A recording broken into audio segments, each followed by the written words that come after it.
Board of Directors meeting, July 31st, 2025 at 9:02, I believe. Our vision of providing quality care closer to home. Board of Directors meeting. This is a call to order. We do have a quorum. Next item on the agenda is public comment. Do we have any public comment? Okay, no public comment. The approval of the minutes. Do I have a motion to approve the minutes from the last meeting? Second. It's been made. Any discussion? No discussion. All in favor? Any opposed? The next item on the meeting is the Employee of the Month. Mr. Walker, take it away. Well, good morning, board members. I have Wendell Barfield. Wendell Barfield was nominated as Employee of the Month. Let me just read what was said about him.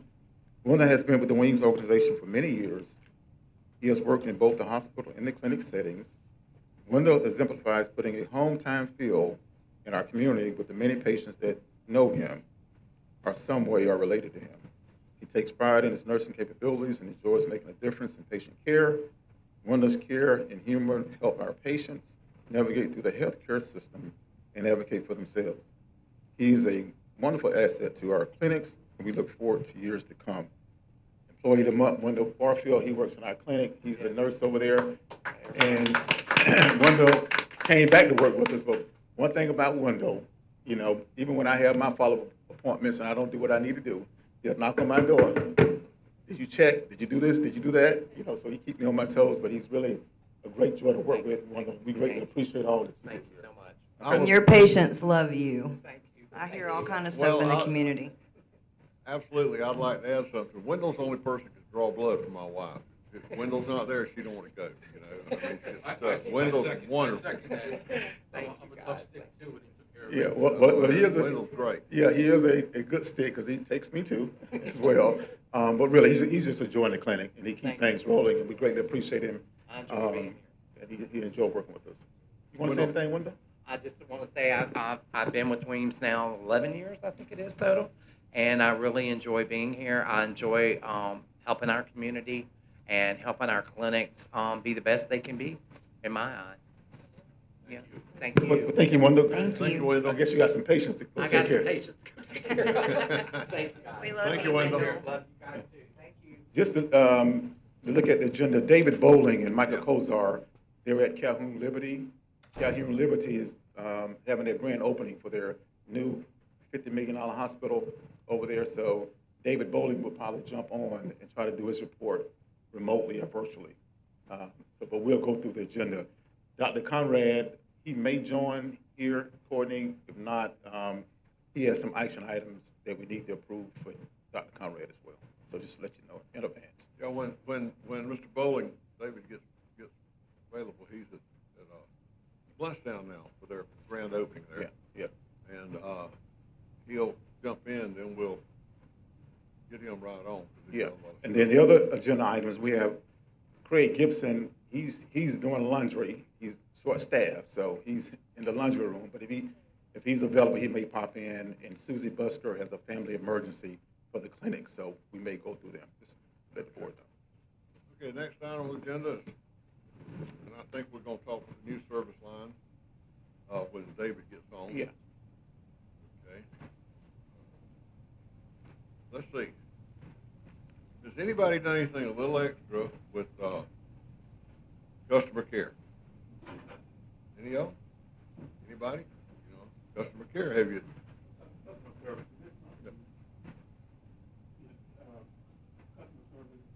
Customer service, right? Yeah. Customer service.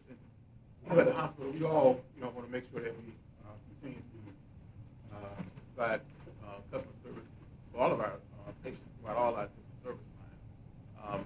And we had talked with managers about the power of customer service. It's important. I know Courtney and I and David Bowling last week. Usually when we get patients in, we may go down and introduce ourselves. How you doing? Is there anything else that we can do for you while you're here in your stay? So this is, customer service is very important in all areas of not only the hospital setting, but you got your clinics, you got EMS, the three-legged stool. So all these areas Not only that, your front desk. When people come in for our building, customer service is very important. And we're not there yet, but we want to be. But we continue to try to address concerns that we get them. And try to implement strategies. Did Mr. Bowling go through the rooms? Yeah, he did. Yeah. Good. Needs to do that. I'd like to do everything we can and do a little extra. And I'm gonna stay on this now. I'm gonna stay absolutely on this. Because I'm scared to death when we get put in the room back there. So we need some. Did the patients seem to appreciate y'all visiting them? Yeah, patients. Yeah, they appreciate it. When if I don't know them personally, many times I may know the family member, but they see us and be like, hey, how you doing? Good. Steph is great. I had somebody yesterday going to an X-ray equipment service, and they was talking to me and like, hey, Steph been great here, David. And I hear the good and the bad too. I know you do. Oh, You got to pay attention to the bad too. Yeah.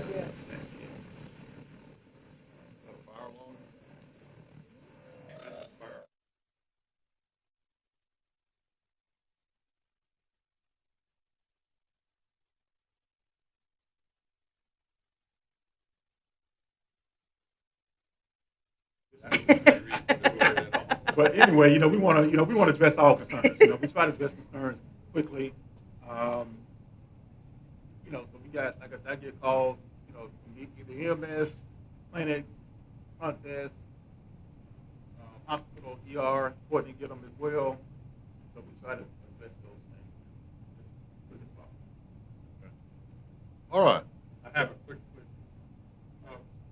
I've noticed over a year, whatever year and a half, when I walk in the morning to the lobby, do we have any type of medical TV or anything like that? Well, because I see these people sitting in there, and they just sort of have blank looks on their face, and there's no, some type of communication that they might get involved in. Yeah, well, but right now we're working with, probably going to get rid of our cable company. I don't want to call the name out right now, but because we have been having an issue with them, with our screens, TVs in our lobbies. That's been like the last few months, I believe. Craig is working on that. Yeah, we have the TV there. They were hooked up, but now we have an issue with our cable. Craig is working on that. What company is it? It's a MediaCom. I didn't want to call it, but MediaCom. We've been having issues. We're having trouble. Yeah. And it's been, I know Craig been working diligently with that, but not only there, but in our lobby as well. Thank you. I agree, John. Sit there, like waiting for an airplane. It's nice to watch something, even though it's nothing you care about. Okay. Let's see. We have medical staff appointments. I guess I need to get the vote. These are, David, you want to address these? Yeah. Dr. Conrad is not here. Heather can come up. These have been vetted. Yeah, these have been vetted. The medical staff approved these appointments, so we need approval by them. Okay. All right. Have a motion to approve these appointments. I think most people do. Any discussion? All in favor? Aye. All opposed? Okay, medical service report, Courtney Alton.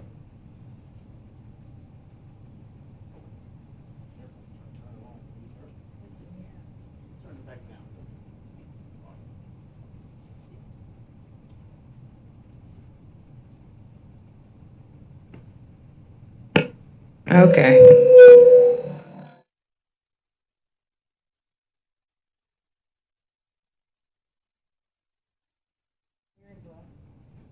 I don't have much to update today. I just wanted to update you guys on Sweet Bed since Dean's been gone. I've been doing that stuff. I have been sending one of our nurses, Brittany Connolly, to meet the facilities and take goodies, so we're not missing on that part of it.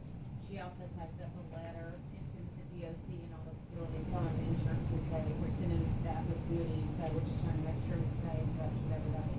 Had a couple referrals this morning, but as usual, most of them are not Jacksonville, all kinds of referrals. Just the system, they shoot the referrals out in. They're just trying to get the patient somewhere.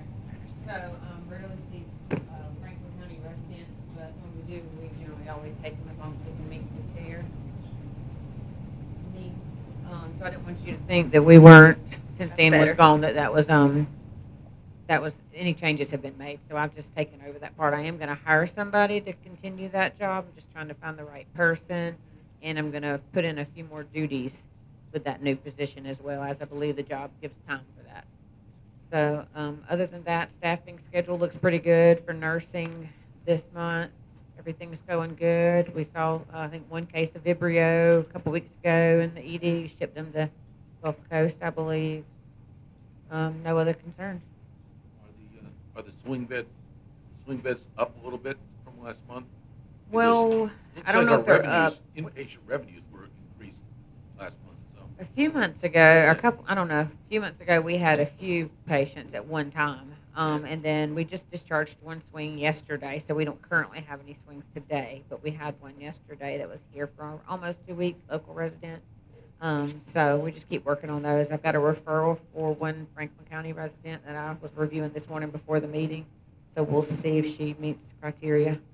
So we just keep TMH, working. give you referrals or- TMH some, yes, TMH more than others. Yeah. And Lori's working. I work with Lori all the time. I mean, we talk at least a time or two a week. And she's getting in there. She had a meeting with case management earlier this week where she sat down with them and kind of told them what we're doing because she's seeing that the numbers aren't increasing for any of the facilities, not just us. And then we're going to have a lunch and learn again. We've done those before. I've done them many times, but we have one of those that Lori's setting up so we can kind of get, Yeah. because case management turns, the faces are always turning, so. Yeah, and then in the month of June, we had 43 swing bed days compared to 27 for May. So 43 days is one of our hires in the last 3 months. So the swing bed days been up, and that's how you get your revenue, based on days, not really admissions. Yes, and we had the patient we had yesterday that got discharged was getting speech and was getting physical therapy. So we don't usually have people that need speech, but I was thankful that Jeff, our therapist, was able to get a speech therapist in here for us, and that went well. Everything went well there. Good. So Courtney, how's your staffing going with nursing right now? it's going pretty good. I mean, the schedule looks good this month. I'll have a change for next month. People just, changes come, so that's okay. But we'll work it out. Got a couple applications. So I'm going to be in contact with them, and Okay, Yeah. all right, well, are we still competitive in our salaries? yeah, yes, sir. I believe so. We need to stay competitive. Yeah, I want to stay competitive for sure, but Keep an eye on that now, Yes. because it's gonna be difficult if we're not, we've gotta be competitive. Yes. That's it. but we're doing well. I think my nursing staff's pretty happy, so, I mean, we'll always take an increase, but, Okay, yeah. they're happy, and they're doing a good job, so I'm thankful. I mean, I know I'm not EMS, but. That was a nice, honest answer. You should have said, no, we need more money. Thank you. Court, I know Conrad's not here. Do you know how the meeting went with radiology? Weren't you guys meeting were the doctor team meeting with the radiology team on the 24th? Yes. Do we know how that went? Yeah, the meeting Really went well. Okay. Very well. I got it on my report to talk about, but since Courtney's, Okay. since Courtney's here, yeah, we had a great meeting with the radiology group, so we're doing some reference checks now. And if those reference checks checked out, we'll be coming back before the board, for Okay. approval. We really want to change, we need to really change our radiology group, so Okay. that meeting went well. Yeah, it went well, and Good. the physician that we talked to that owns the group actually works, and he is one of the reading physicians, so to me, that speaks That's awesome. a lot. And I reached out to a few references day before yesterday. We got some calls tomorrow. Amanda and I, and Brian, if he's here, are going to talk to them, kind of get some personal references to see how those facilities like working with them. But Yeah. Conrad and Mr. Walker and I all felt like it would be a good move. Good. Just speaking to them, but we want to make sure we check other. Yeah, and I did talk with the CEO at one of the hospitals that they were at, and they were very, very happy with them as well. Yeah. So, Glad to see it. Okay, David, I know it's an area that's continually, we just can't keep people working and have to pay those. What was that? An area that we are continually Oh, in the lab, the Lab? yeah, the laboratory department, we're short-staffed since it's under coordinating jurisdiction. We've been short-staffed in the lab department for a while here, because of certain certifications that, the laboratory, medical technologies has to reach. And so we may need to look at, and we'll probably look at all of our, hard to fill positions, what can we do if we hire these individuals to keep them here, for a longer term period. We may have to look at, do we want to offer certain bonuses, for our staff, and that's including nursing, most of your clinical programs. Of course, we won't have EMS anymore, but, we have different positions that we, have a hard time filling, really. Well, the one thing is the cost, we'd like to look at the cost of overtime in the last year versus what we would save if we get those positions filled. Okay? And I think we'll find out that possibly, I'm just throwing some out here, that possibly maybe a bonus after the first year, maybe a nice salary increase after 3 on addition. I mean, I'm not saying do that, but if we can make money by doing that, giving a bonus versus the overtime, is something that we need to think about. Are you referring to nurses or all employees? No, I'm talking about lab. We're okay with nurses. Well, we're probably looking at your hard to fill positions. You got your nurses, you got lab, you got radiology, you got respiratory. These positions kind of like hard to fill, and many times people take them, they go work somewhere else. Yeah, we've done that before. We had two lab employees that we brought in, and I don't remember the exact of it, but I believe we gave them a little bonus, a little move-in bonus or something. Okay. And they did work their term, but then they got something else offered to them after that. But at least we secured them, and it helped the lab department. Lab, we have been working on, we've been meeting and talking about this for some time, and we're trying with the current employees to, kind of help them to work themselves up to the place where they need to be. With the way the lab works is you have to have somebody like Donna or Jean over these other people. Even though they can do the job, you have to have this person here supervising these people. So we're working to try to find more. There's just, we're advertised, we've done. Well, we need to look at some other avenues. Yeah, I'm all about. It could be nursing too, and I don't like to give up front bonuses. Maybe half the bonus if we find somebody, and the other half after 2 years or a year. Yeah, Well, to retain them. You want to hook them in for a longer period of time. Yeah, I understand know. what you're trying to do. I know. Yeah. Have you done exit interviews with these people?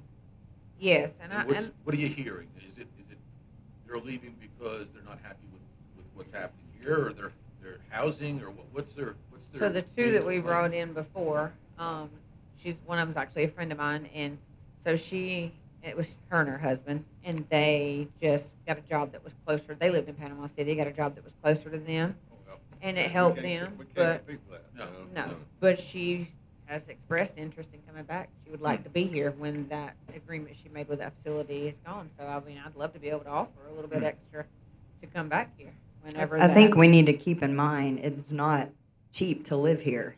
No, That's one of the that's a big challenge for nurses, docs, educators. We have, it's expensive to live here, so we need to keep that in mind. I think that plays a big part in hiring because it's hard to find somewhere to rent. Well, For just sure. for example, let me just piggyback on what you said.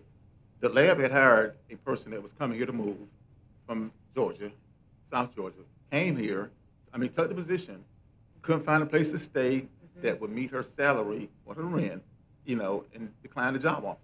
But she was gung-ho, she loved the area, but she did the research and couldn't move here because of, couldn't find a place to stay. What do we do about that?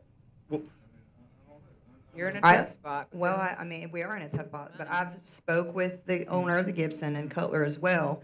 They are willing to work with us, just if someone to communicate with me and say, I've hired so-and-so, but they need somewhere to stay temporarily, or a short-term lease, let me know, because I did reach out to them and they are on board to try to help Okay. us house. Okay, well, we definitely do that. What So we'll have about to do that in the long-term? hiring You got somebody process. with 3 kids, I mean, I don't know what. I agree. I know, that's wonderful, Yes, sir, I agree. but we've got to compete with that. Yeah, I think one of the I don't know things what too, we can if we can get them in here, many times we can get them in here short term, you know, and then as they begin to work and get entrenched in the community, and then look at how we increase our salaries, then that person may stay. The issue is that, you know, once they get here, you know what I mean, you know, having a hard time find a place to stay. I know. And this happened a while ago with one of our lab people. So Well, I know it's a long way down the road, but that's kind of what Team Franklin is all about. Right, yes. And I know they're not, you know, they're not ready to open the doors tomorrow. It's going to be a long process that they have to go through. But, I mean, that's what their mission is. Yeah. In the meantime, I think you're right. Maybe we do something. Tommy might be able to help with that as well. Talk to them over there at the Gibson or White Sands Hospitality. Right. The other thing I mentioned to David at one point, I said, you know, it wouldn't be out of the realm of feasibility for us to purchase a house or purchase a multi-unit dwelling that we could, as a hospital, offer the people that were coming in and give them a chance to get their roots settled here and then move on. Yeah. to It's something else. tough, we're in a tough That spot. might be something we want to think about or talk about or consider. Yeah, yeah, and what we'll do going forward, I'll let all the managers know as well, and Melanie is here. You know, if we hire anybody that, you know, maybe looking for a place to stay in interim, you know, we'll make that connection, you know, with Please. Kristen, and Because then I'll that way reach we out, can, I won't hesitate, I'll yeah, reach at out least we can get them, immediately. we can get them in the door. You know what I mean? Say, hey, you know, transitional, get them in, and hopefully, you know, they can afford. They ain't gonna find no place to live they can afford. I And was you can gonna say, say you'll all probably that. have to do that before you hire them, reach Yeah. out and make that part of the hiring process. Yeah, because Yeah, that's just let me I the know. mean, barrier. that's- Yeah. That's the problem. Well, one thing I'd like to see if you could work it up for the overtime that we've incurred, and I think it's kind of a financial decision. I mean, what can we do to knock out some of that overtime if we have stable folks here? And we got another area that's constant turnover with housekeeping. Yeah, I think, and that could be an area. We got to look at all our areas that's costing us overtime. Or Fred Gibson right now is doing the laundry. You know, and he's doing it. You know, there's other things, his expertise he could be doing. You know, so and that's great. Fred jumps in and does it. Fine, but I would like to look at all the areas that we can explore and see. I mean, Yeah, now's the time to do it. So because- the board, I don't think we need a board vote. No. See them numbers? Yes, sir. Overtime, incurred, different things. Yes, sir. Just a cost. Overtime's costing us $20,000 a year or more, and we can spend $15,000 on staff. I'm just throwing numbers out. Well, number one, we've made $5,000 there. We can get stability. Number two, we got, and it's great to have people here this year, next year, you know, train them. You know, so I just threw some numbers out. I don't know anything about Yeah, but we can get that. We can have a financial team, you know, look at the different departments, and not only, you know, we're looking at, you know, the hospital, but you got the clinics as well. You know, you got to look at those particular people working in our clinics and those providers, you know, that, you know, been there for a while. You know, what can we do with their salaries? You know, and maybe we need to have another meeting, you know, board meeting talking about salaries and stuff. Yeah, let's- for our staff here in the clinics, because you got these practitioners that have been working there for a while. You know what I mean? Make sure their pay is right. You got our nurses like Wendell and some of the other ones that working in the clinics to make sure they're right. And then you got the front desk people that we don't want them to get stolen for a county or city department because they got retirement and we don't, you know, and they go there. And so we got to look at the whole organization as a whole, and then how do we build upon that? You know. Can I add something to that? I just want to iterate that our MPs are turning, what, between 20, 25 patients sometimes a day, and all the responsibility is on them. There's not a doc in house in those clinics.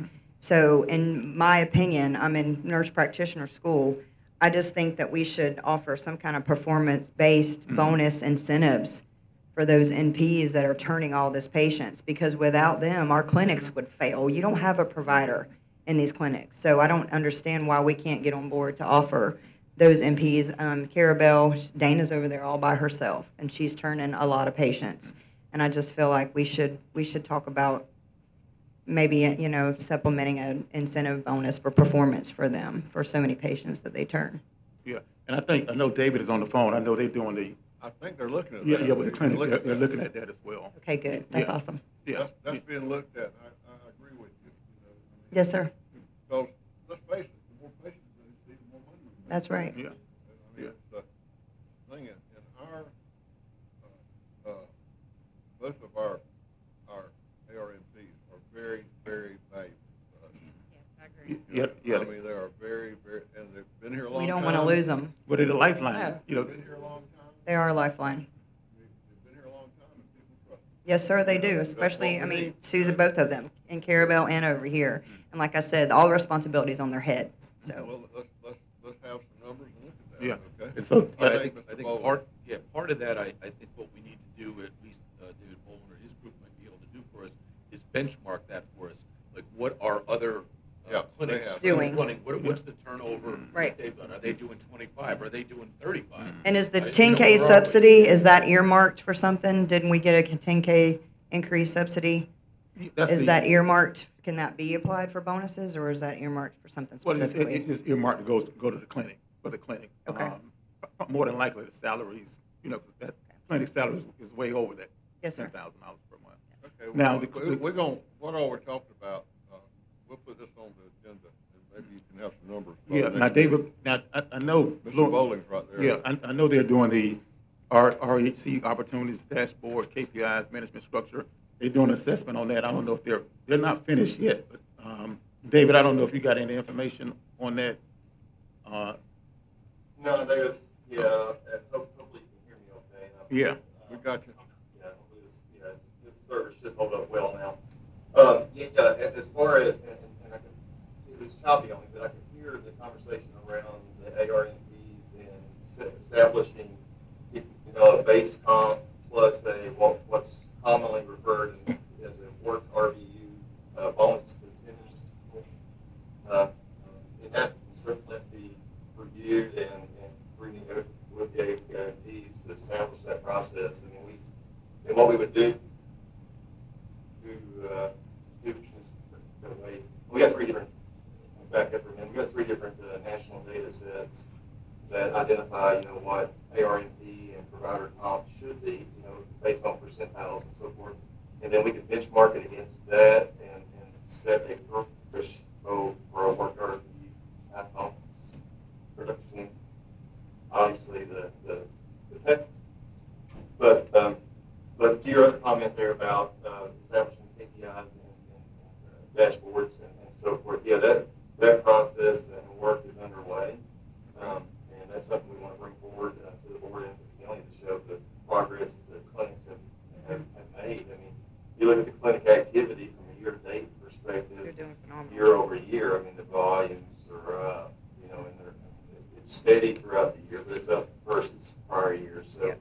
clinics are performing well, but can they perform better? And that's something we want to measure and have ready for the boards. Okay, one thing, I've seen stuff done like this before, but one thing I think, if we ever do this, you've got to have good buy-in by the folks. You don't just throw them numbers at them.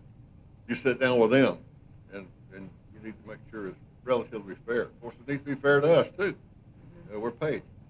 So I think that's a good start. And I'll just look at that. Yeah, Okay? but one of the things about doing this with the clinics, because we've been talking about RVUs or bonus, you know, for our practitioners. And so this would give us a good baseline, you know, where sure. we need to start at with that, because we got to do something for them. I agree. Okay. All right, the only other thing I was gonna say is that, Oh.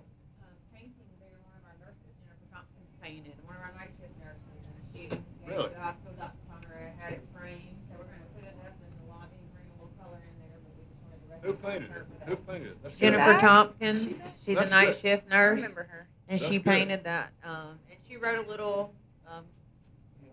little clipping about it, kind of from about the palm trees and all that. So we're gonna post it, post our little You're gonna picture of post her it- and stuff. Post it somewhere? Yes, sir. We're gonna put it in the Facebook or lobby, I something? think. Must have been a really slow night. Maybe. I was just to say, that's what I was thinking. I never saw her painting here. You're she nuts. doesn't paint here, but she paint all she's a painting group. So That's good, I like the colors. So we just wanted to recognize her for doing Yeah, that. that's awesome. That's great, great. We like a little color in art, so we're thankful. Well, I'd like to thank her for that, if possibly be at our board meeting. You know, I know she works night, you know. See, I don't want- she was off the night before. Just, yeah, let her drop by. If I got anything else? Okay, let's move on. you want to go to David Bowling? Okay, well, Mr. Bowling, is on there, however, you know, with that David and Bill, you'll go next to the, subcommittee, okay?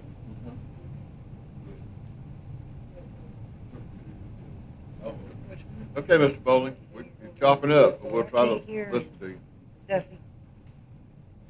Hello, David, can you hear me, Mr. Bowling?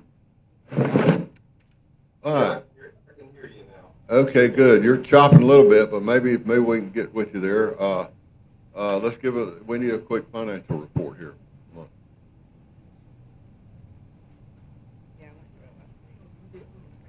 Hello. Are you on the financials, Yeah.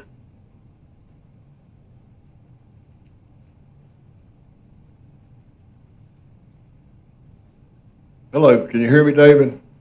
We can't hear you. 1, 2, David, Mr. Bowling? I don't understand what's going on there. Well, he's driving, and so he's probably going through. He left here, so he's going towards Bluntstown. Is he driving? Yeah. Okay. Well, All right, we'll skip if he's him. driving, let's let him get there. How about that? Well, he was pulling over when he get a good spot. But, Well, why not? Okay, we got a. all right, David. I tell you what, we'll wait till you get there, and then you call us back. Go through the- Yeah, let's get, yeah, when we get him back, when he gets to Bluntstown, if he's driving there, he's out of a signal, you know, I'm sure. So, anyway, well, let's go ahead and, Mr. Zester, the Finance Committee. All right, I don't know what to say about this, but what we've been doing, both Curtis and myself, we've been going through all of the cut checks and contracts that were going out, usually on the closest to the 1st and closest to the 15th of the month. And we went through a stack of these. Marissa and I were looking at them, asking questions to find out exactly what's what. And we've been signing off on that as a secondary set of eyes to David Walker before it goes out for check payment. So that's, we also are inviting any of the board members who want to join us either by Zoom or in person on those dates. So we will publish those dates that we're meeting. For instance, last meeting, John Barry joined us by Zoom, and it took a lot longer to go through those checks, I'll tell you that. Because he was there. What did he say? But He said you're very efficient. well, that's one way of spinning it. But no, I think it really worked out well, that we all know who our vendors are, who we're paying, who our payables are. I like it. And also, you know, we're getting educated right on these, so we're not asking so many questions as we go along, because then we start recognizing certain ones. So it's been a good process, and we're going to continue on with that. As I said, twice a month. Do you know when the next meeting will be? Yes, Next meeting. Roughly? I got it on my phone. But August 5th, and we'll send that out to all the board members. August. August 5th. Is the purchase, have we incorporated the purchase order into this process?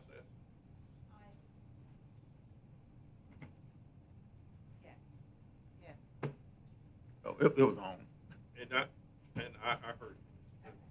I'm assuming that when you go through this packet, or go through this list, there is a packet for each vendor on that. There's usually a bill attached, and if it's there's a contract attached as well if it's something new.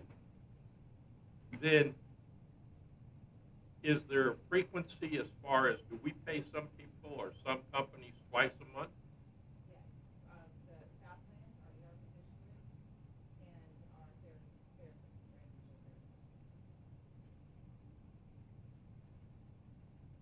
That's all I have.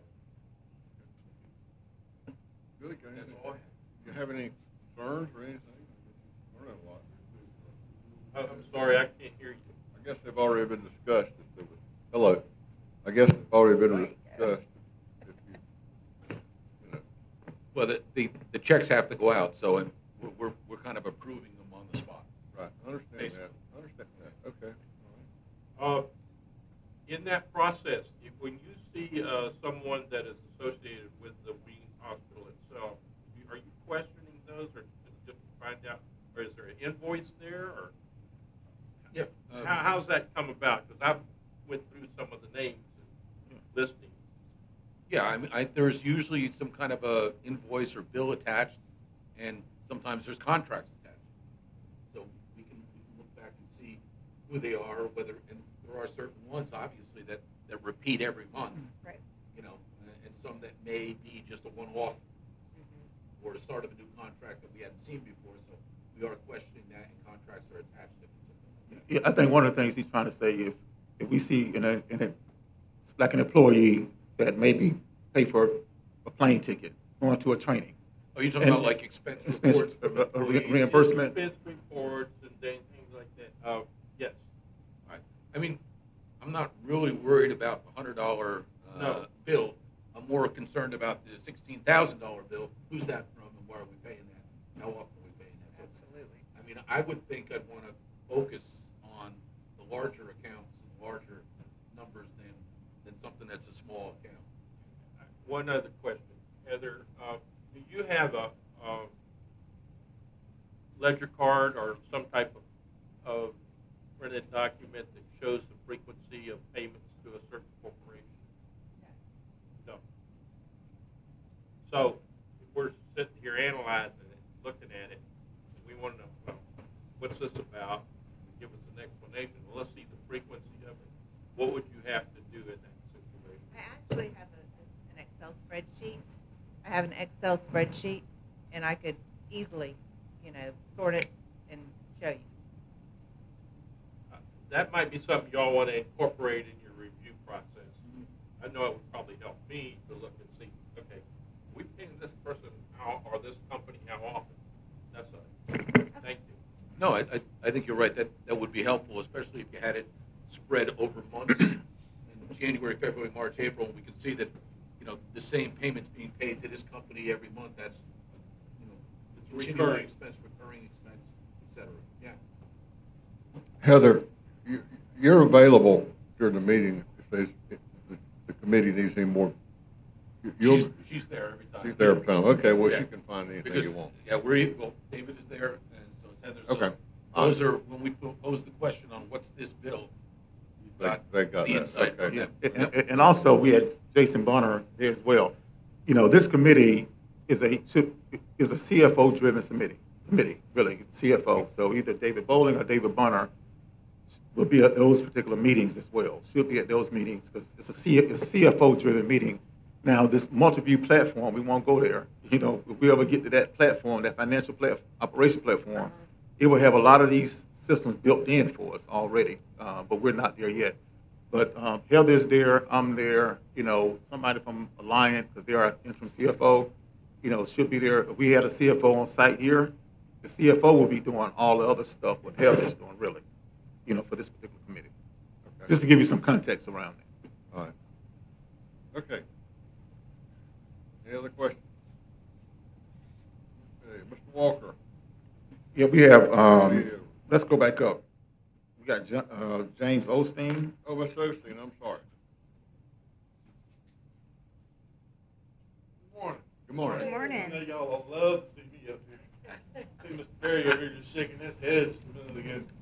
That's because I was going through the striker invoices, okay? All right, so on my agenda today, I've got 3 action items. One's kind of a combined, the ambulance and the strikers. I didn't know if y'all wanted me to do that together or as two separate. So I just did it as two separate just to make it easier. First one, we got the Frazier. Making a request to purchase an ambulance. Right now, we're looking at a 16 to 20 month lead time.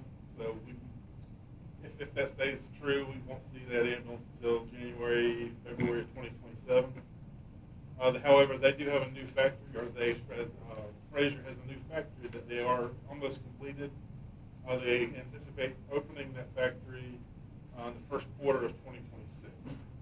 So when that factory opens and they work out the bugs and stuff, that should cut down. Hopefully, that'll cut down a couple months off the time frame.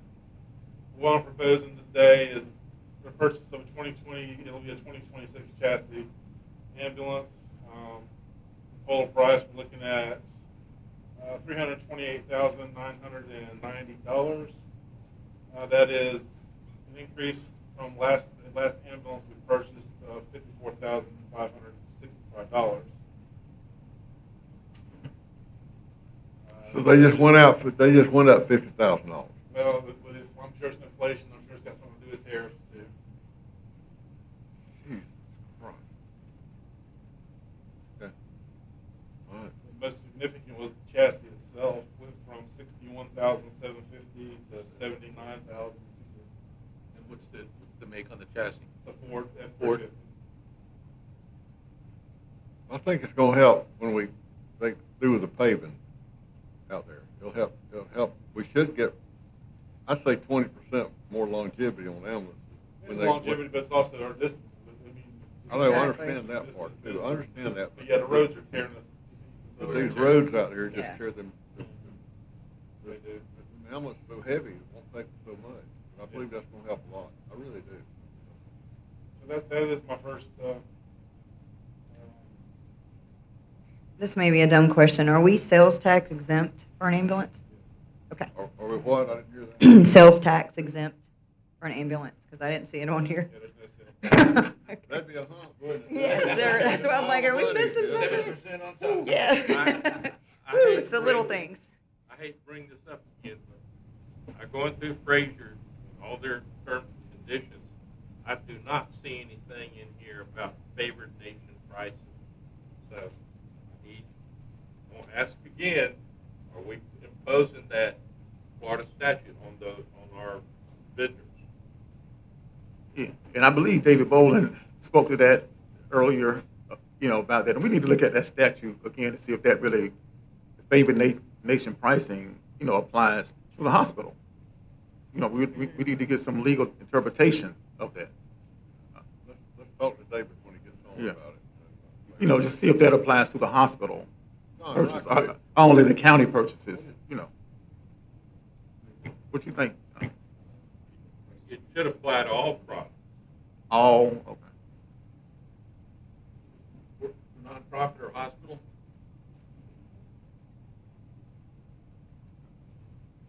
As long as it's an entity of a state government Mhm.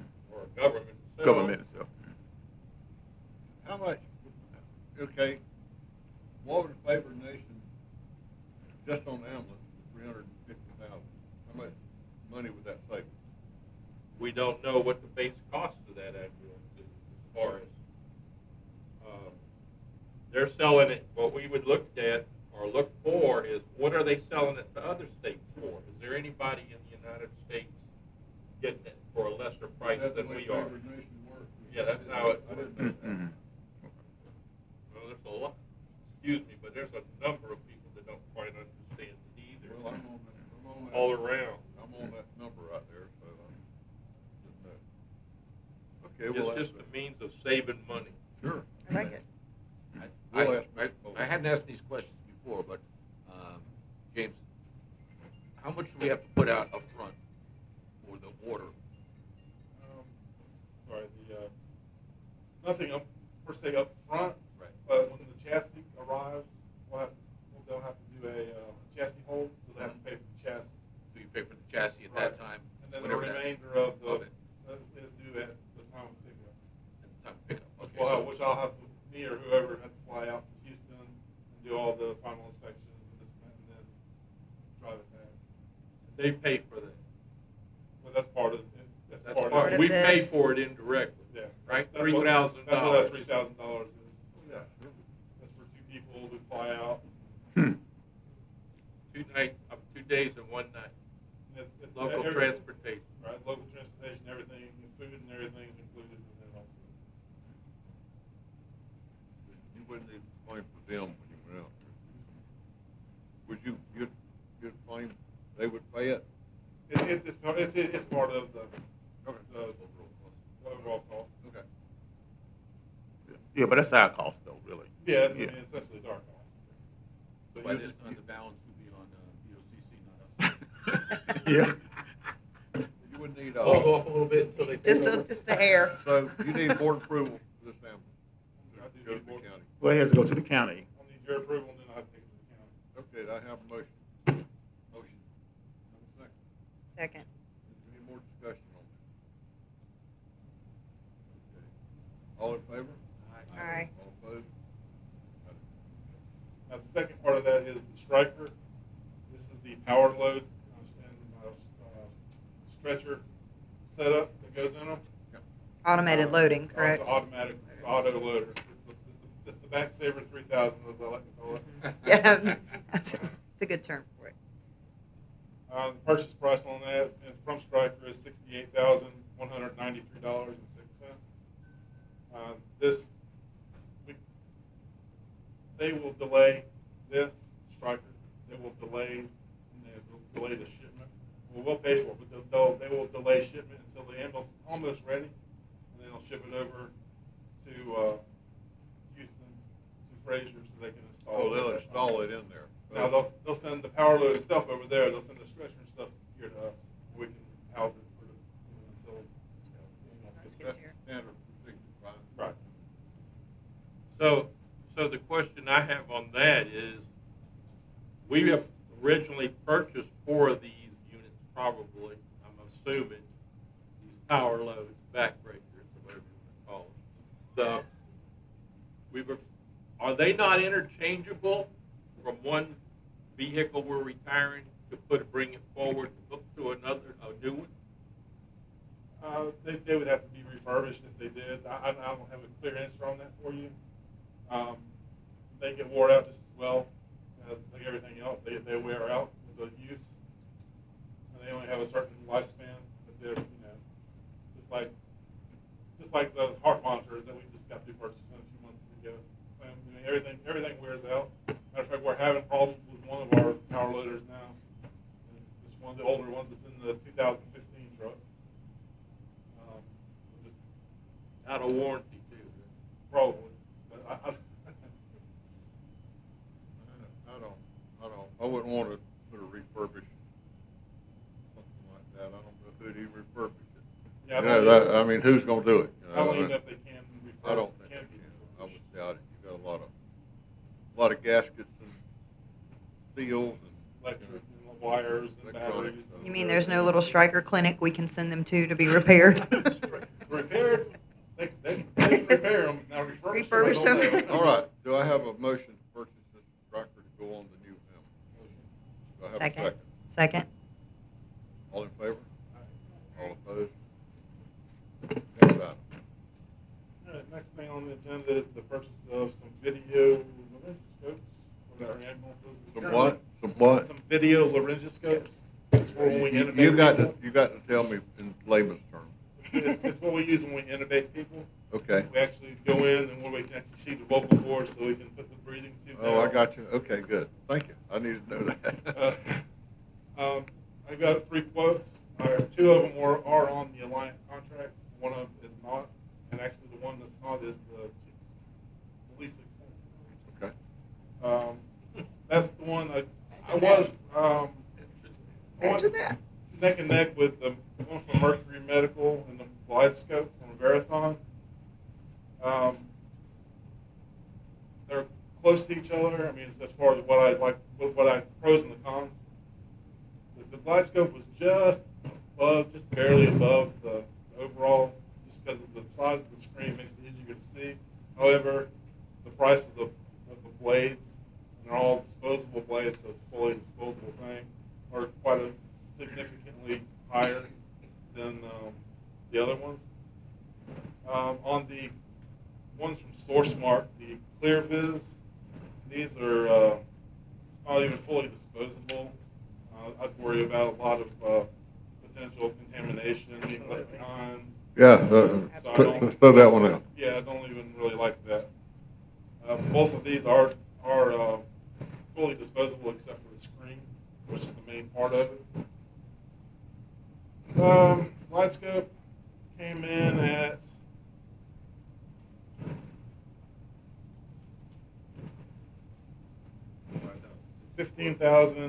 $15,940.50, and the air track came in at $5,064. 5,000? Wait, whoa. What? $10,000 difference. $10,000 difference. Alliant, why is that? Is that a line, on a line contract? Marathon, the Gladstone is the Alliant contract. It was $10,000 more than the. Okay, Alliant well, model. Okay. well, that's fine. Well, Good. we gotta check that. Does it glow in the dark? It's a new feature. But my thing is, I can't, for the amount of innovations we do a year, I mean, we do probably 20 innovations in the field a year.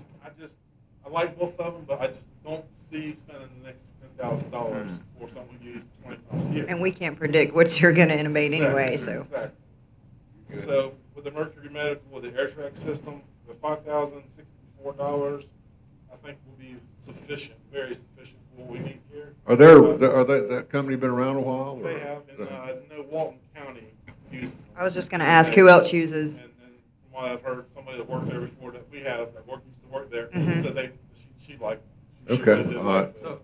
So you've checked the reviews on them. Have you personally used this device yourself? They came and demoed it for me. Okay. So, and I do like it. Also, another thing with it, unlike the traditional laryngoscope, Uh-huh. it's got, and you know what I'm talking about more, but if something were to happen and the screen goes blank, Mm-hmm. this has actually got an eyepiece put on there, so you can actually just look in there and still see what you're doing, so you don't have to back out and get a failed intubation. I like it. that's So you another feel thing good I do about it, like James? Yes. So somebody's gonna follow up and ask Alliant why there's such Yeah, a delta 3 times the amount? yeah, we definitely would do that. You know, because now James, the one that, and that was under contract pricing, so we'll check the contract pricing for that. You know, I'm sure Glenda probably did it, but we'll send it to our live purchasing person, you know, to check that particular price there. Because usually when we do the line pricing, you know, majority of them will come up a lot cheaper, Well, this, and then some of them don't. You know, this some is of them not, don't. this Yeah. is not. Okay, so you're recommending the, The air track from Mercury Medical, Okay. total of $5,064 for 4 units. That's pretty terrible. so you'd be okay if one of them was used on you? Okay, all right, do I have a motion? Second. Do I have a second? Second. Any more discussion? All in favor? All right. All opposed? Good. So that's for 4 units, correct? 4 units started. For all 4. All right, that's something. For all I 4. had to think that was like, Not $5,000 a piece. No. we had the McGrath on our trucks Yeah. before this. But back when Randall was here, they had a recall on the batteries because they were exploding. Uh-huh. So Oh, they, God. So they sent us. They recalled all the batteries. We got new batteries. Apparently that didn't solve the problem because they were still having problems exploding and this and that. So they recalled the whole unit. But trying to get every time I try to see where replacement units are or whatever, Yeah. it's backup, back order, manufacturer delay. So Medtronic's just, I don't know what their issue is, but they gotta figure something out. They gotta do better. Well, let's don't use them. That's it, that's real simple. No, we haven't been using, so we don't have a video, we just have traditional laryngoscopes right now. So we will have this is an Right, upgrade this to our will- and ambulance these- service. Right, Good. and these they actually record and or take pictures, so when you're in there, Like you it. verify. See, I can download that to my my chart, so if anybody ever questions, was it successful, play the video. So you've got Okay. almost like a 3-step Okay. verification with that. That's awesome. Okay, I got a question for you now. Our ambulances with this, if how would it compare with an ambulance equipped from Leon County, Duval County? Are we state of the art? We're right now, currently, we're at or even above what they have, because we have the better toys right now. We have the better monitors and stuff like that. They're getting them, but they don't have them yet. We need them, because our county's spread out.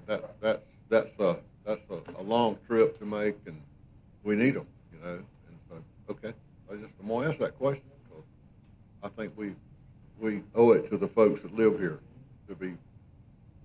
There's a bunch of stuff I wish we had, but, you know, there's a bunch of wishes. Well, you know, I mean, there's a certain extent, you know. I see stuff on TV that's miraculous for this.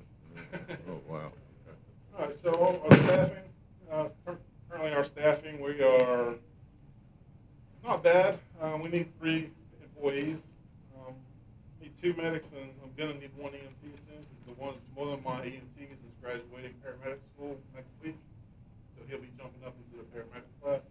So we'll need 2 medics and 1 EMT when that happens, and then I'll be fully staffed. I also have 2 part-time EMTs and 2 part-time medics currently. On the budget, not the budget, but the overtime, looking at the last 2 pay periods. The first pay period of 6:30 to 7:13, we wound up with 300.5 hours of overtime out of 600 total vacant hours that were at the beginning. So I started with 600 vacant hours, and actually gave 311 hours to cover these trucks to get them, keep them going, keep them up and at it. How much money is that? Huh? I don't know the exact dollar number, but I'm sure, I mean, 311 hours overtime, that's quite a bit of. Okay, 300 hours. Now, is that minus the built-in? How much built-in overtime? No, that's not included, that's extra, that's the actual additional overtime. 300 hours. That's over the overtime that's built in because of, okay. It's just to keep the truck staffed, when people call out sick, or call out take PTO time, or just regular vacancies that Yeah, I understand. not being understaffed. I think once you flip over to county and you have those benefits and incentives and retirement that you can offer, I think you're going to see a change in your staffing, James. Well, the key to that is get local people. Well, you have to give them some incentive to work here. I'm not going to work here if I don't have benefits and retirement. I'm going to go to the next county. On that, And that's a problem right now. housing is, Correct. we talked about earlier, We've got a lot of cost barriers. everything. But if we get, all I'm saying, if we don't get local people, Right. this won't work, because if somebody comes here from Wakulla County or Gulf County with the same benefits, why are they going to drive an hour to get here? Right. So the key to that, in my opinion, is going to get local people to come work for us. But I think we'll keep some more people, but I don't know how good it's going to work. If I live in Wakulla County, you say, well, are they full over there? You get your year in or whatever. You're going to put an application in there because you got the same benefits and I guess about the same pay. Am I correct? Right. So to me, that's going to be the key. And I don't know. It's just a quagmire, and all go. I agree. It goes back to having some place to live. Yes, sir. But we have asked the schools. We've done everything trying to get these local folks. We gave a scholarship one time, didn't we? Yeah, we still do. Yeah, Yeah.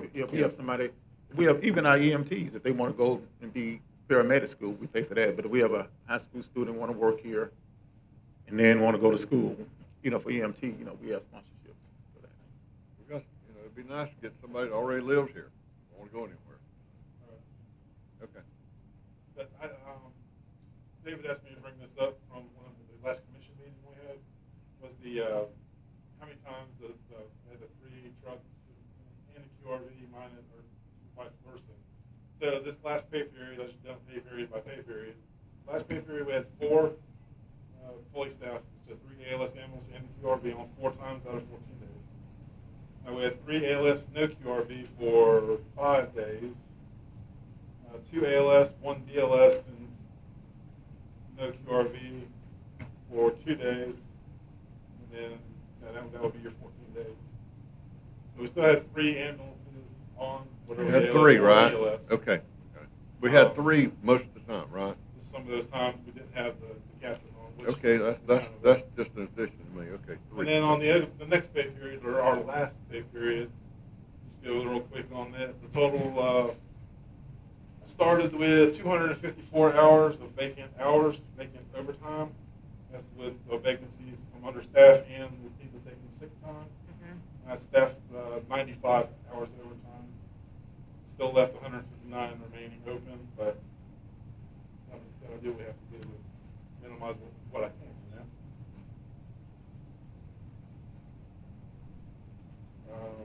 I'm sorry, that was that first.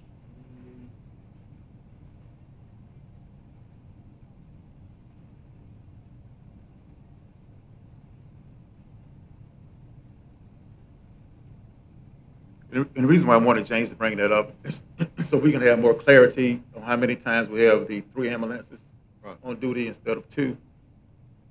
Have you seen an uptick in calls, James, the last couple months? Yeah. Yeah, we've actually, for the last 2 or 3 months, we've actually been more than last year at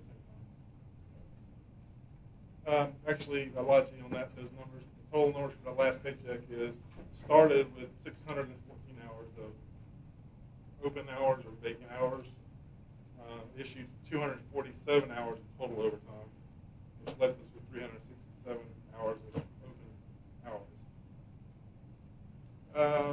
3 ALS, 3 ALS and QRV 2 times, 3 ALS and no QRV 4 times, 2 ALS, 1 BLS and QRV 4 times, 2 ALS, 1 BLS, no QRV 4 times.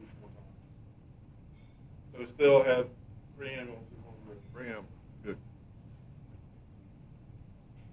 So with that, and I think I looked at our June budget, and I'm sure David will speak with it when we get. It looks to me like we actually had an increase in revenue last month, and I think we actually finished in the positive, on the negative. Even with the overtime? Okay, good, great. That's good. That's all we can hope for there. That's. Yeah, EMS had one of the best months in June, financially. So that that was good as well. Well, Also, it's hard to say when you got to buy $400,000 ambulances too. I mean that to be figured in. I know.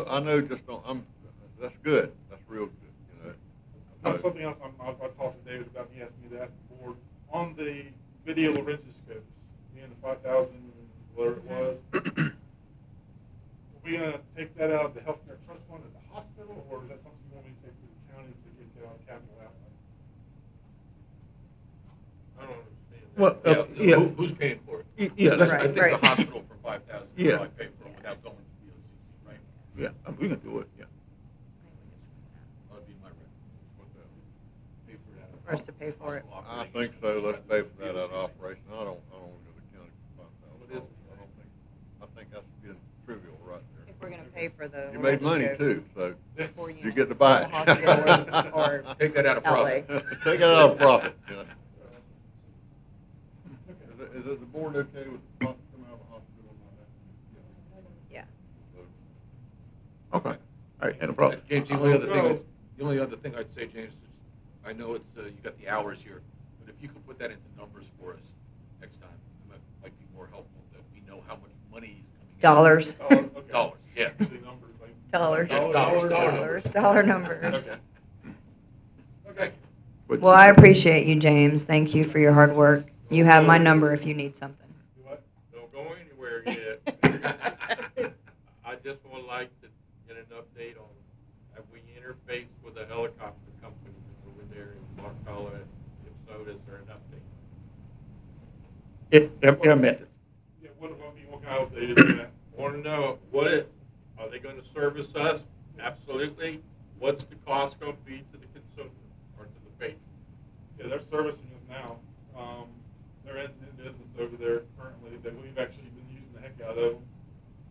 And as far as money wise, it's the what the patient's responsible for is the copay, whatever their medical copay is. That's what they're responsible for. To see what they do is they charge the copay to them. Everything else they charge to their insurance. What their insurance pays is their insurance pays, and everything else is washed. You say using the heck out of it, what's that mean? We've probably used them since they've been in there. We've probably used them 10, 12 times. Come pick somebody up? Okay. How does that interface with 2 number of units in county? It's just an extra source for us. So if we look better on paper, because we have three units here more and more Right. coverage, it's probably because of the helo service taking some of the load off of it, right? Right, they're not taking just any patient, though. They're taking the critical patients off of us. They're taking the ones that need to get to a trauma center or patients that need to get to someplace. So it's not just somebody we just don't feel like driving to Tallahassee, so we call the helicopter to come get them. I mean, these are actually patients that need to go by air. I don't think their insurance would pay if it was not, they would review Right. if it wasn't that critical type situation anyway. Now, The number of ambulances we have. Now, they have offered. I mean, I know they are, they want the business, whatever. you're right, That's on the but wall. the number of Yeah, ambulances we usually have take your have no helicopter bearing patients on our first. use of the helicopter, right? Okay. Also, James, just give them an overview of the EMS transition to the county. Okay. Yeah, we're as y'all know, we're looking at sometime between January and March or April, potentially April 1st, to come over to the county. Says by March, Yeah. by March. March, April. So that's what we're looking at because you only have Erin over there that's doing everything, everything she's doing plus this. So she just doesn't have time, extra time to do a lot of stuff. What do you mean? She's already busy. What do you mean? Do a lot of stuff? I don't understand what you're talking A about. lot of this transition stuff needs paperwork, the stuff that she does. She needs to budget it too. So she's the only one over there that does Yeah. that. I guess that's their kind of. They don't have HR per se, but that is kind of their HR, if you will. But yeah, she's extremely busy, so she works us in when she can, and that's what's taking so long. Oh, that's fine. That's good. Yeah. Well, you got a target date for it, rough, Yeah, yes, rough sir. target. That can move a little bit too, I would It say. could. Yeah, It could. that'd be the smart thing to do is move it if you move the target date. Yeah, so March 31st is the date that we have budgeted EMS to come off our books. And then the director probably will start 2 months prior to the March 31st date. So, so as soon as they hire a director, the county go through that process, they'll bring that person on board probably in January, I'm assuming. Whoever the director's going to be. Whoever it is. It might not be me. I don't need to. Yeah. I don't So anyway, it'll be 2 months before, they really start April 1st. That Okay. person will be on board because that person will help hire, and all that. And so EMS will be on our books financially and through supervision until March 31st. Now, if they need to go beyond that, we'll work with them. Whatever we gotta do. That's a moving target, in my Yeah. opinion. I wouldn't want to try to do it till I was ready. We've Do been. we know the status of where the county is with regard to FRS, for bringing these employees over? They're still in the works. They're still in the works with FRS, and they're still in the works with, as far as the pay right now also. It's being investigated, or being, not investigated, but being, Evaluated. Evaluated currently. And John, to answer your question, you want to know the drive time to Alligator Point from the new EMS station? It was 17 minutes from, and that's driving the speed limit. So it's 17 minutes. Y'all don't drive the speed. And it was 24 minutes to Caravel Station currently. So. Anything else, guys? No, that's it. And the new EMS building should be in Lennox Village pretty soon, probably end of this year, It should be around Christmas. Christmas time. So that's great news for that. I'm gonna bring this up, but I think that you recognize it too, but I think for a long time here, people would call an ambulance, then they would say, I want to go to TMH. Okay, and we basically changed that policy. I know when my wife was in a wreck, she wanted to go to this one hospital, and they said, we don't take you there. That's just the way ambulance service works. I know at Alligator Point, that we would figure they needed to be gone there anyway, we would go straight to TMH, you know. I think that's a good policy. But, Well, not only TMH, you may have Capital Regional too. I would, the cavalry, yeah, whatever. But I do think, keep in mind, the county might want to continue that policy that we've had here. Now, that's up to them, you know, but you know, I mean, generally. It depends on the situation. I understand it. Because, if it's something that's just, doesn't need to go out of county, you know, if I keep a truck in the county, we need to keep a truck in the county. Exactly. So, you know, that's why I've been working with Courtney, and I think she's probably got an uptick of, people coming in by ambulance here the last few months. Because we're starting to bring them over here more often. Good. And not, we really, I hate to say not giving the patient the choice, but honestly, if they don't need to go out of county, then they need to come here. But that's it. That's the way all ambulance. Well, you really don't have a services I know. choice. I mean, you get picked up, you don't really have a choice. Well, I mean, Shouldn't have a choice. you can't do staffing when you're calling. Okay. James, how is your EMS staff relationship with the nurses in the ER here? And I want you to answer me honestly, because I've had a few people reach out saying that there's been some confrontation with bedside report between EMS and the nurses. Why did you bring them here in front of the patient? And that can't happen. So I'm just asking you, has there been a problem, and do we need to address it as the board? I've heard the same thing from a couple of them, and it only reflects a couple nurses. Most everybody is great. They're Okay. great to work with. There's only, a couple nurses that are really. Okay, well, Courtney is the risk manager, so if you could communicate to her or me, you have my telephone number, and I told you can call me anytime. We probably need to nip that in the bud, because we've got to all respect each other, and when patients come in, the last thing they need to hear is, why'd you bring them here? They're not an emergency. They wanted to go to Sacred. That can't happen. The last time I talked to you, since I saw you, I haven't had any complaints so far. Okay, good, because I've kind of talked to some people and assured them that that wouldn't happen anymore. So you could communicate with Courtney when that happens, so she can track down that shift or that nurse and talk to them, or the provider, or whoever it may be. That'd probably help. I know, I understand. Right, well, that's what I'm saying. He needs to communicate to you too about it. Yeah, and yeah, and so Courtney and James, When people reach out, I don't quite understand what reaching out means. They need to file a written report. That's it. I mean, I agree, because otherwise, if they're not willing to file a written report, if it ain't in writing, it didn't happen. Okay, and I feel strongly about that, because I've had a lot of people, I've had 350 people working for me. So, the reaching out might be okay, but if they can't file a written report, it's not worth the lift. I agree. Courtney can't do nothing with it. I agree. The board can't do nothing with it, and we don't even know who reached out. Or what day it was, or who was on. I understand.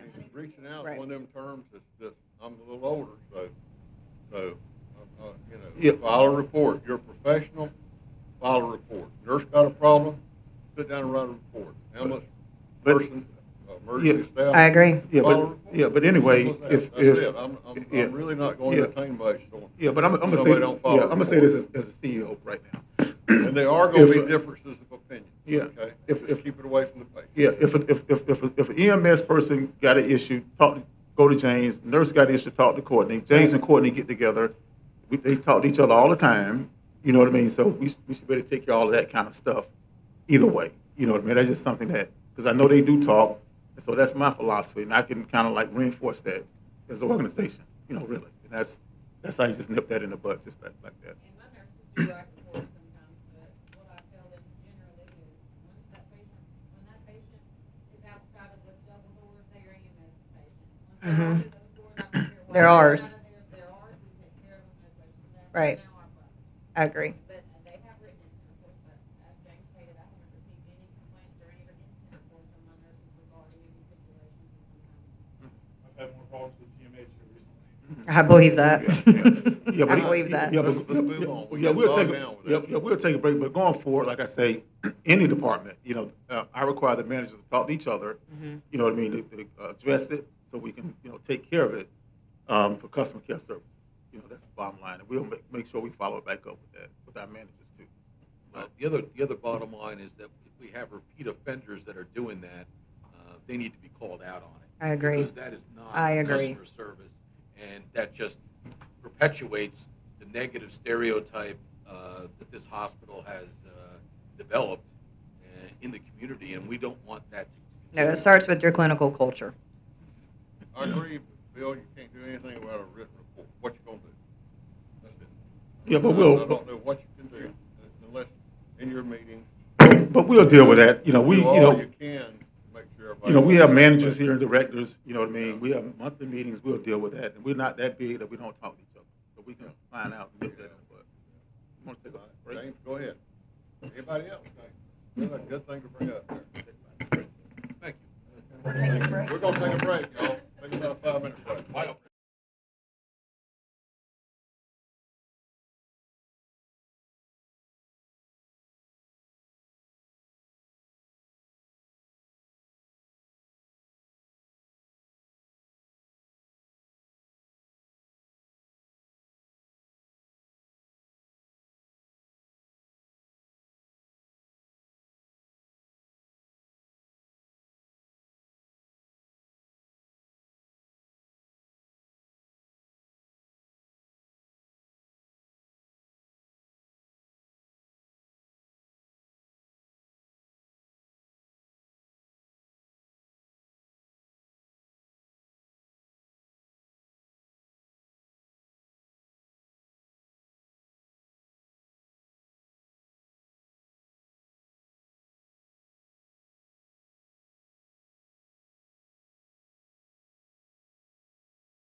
David Bowling is still not on, so we'll probably give this report.